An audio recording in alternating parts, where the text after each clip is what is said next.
Prosesi upacara ngaben dan maknanya dalam tradisi Bali. Ngaben adalah upacara pembakaran jenazah dalam tradisi Hindu di Bali yang bertujuan untuk mengembalikan jiwa atma ke alam asalnya dan melepaskan raga dari ikatan duniawi. Upacara ini dipercaya sebagai ritual yang penting untuk mempercepat perjalanan roh menuju surga dan reinkarnasi. Tahapan prosesi upacara ngaben. Pertama, persiapan awal, ngulapin. Memanggil roh almarhum dari tempat meninggal ke rumah, munggah tirta.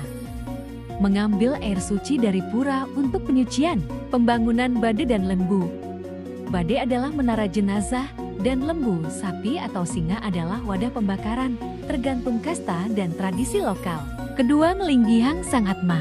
Roh dipanggil secara simbolis dan ditempatkan di pralingga simbol roh, agar bisa diupacarai dan tidak gentayangan.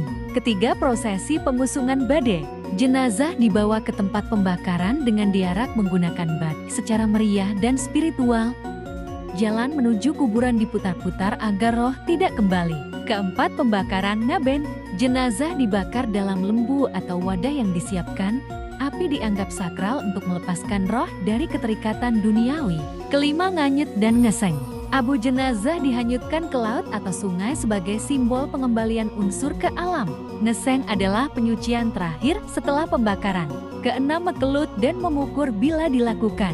Mekelut, pemasukan abu ke dalam tempat suci keluarga. Memukur, upacara penyucian roh agar siap bersatu dengan Tuhan. Nganyut ke laut mengembalikan unsur tubuh ke panca mahabhuta, 5 unsur alam. Meriah tapi sakral ungkapan kasih dan penghormatan terakhir kepada almarhum.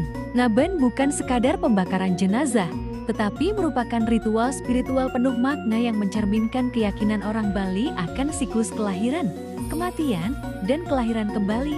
Ini adalah bentuk kasih sayang dan penghormatan terakhir kepada orang yang telah meninggal.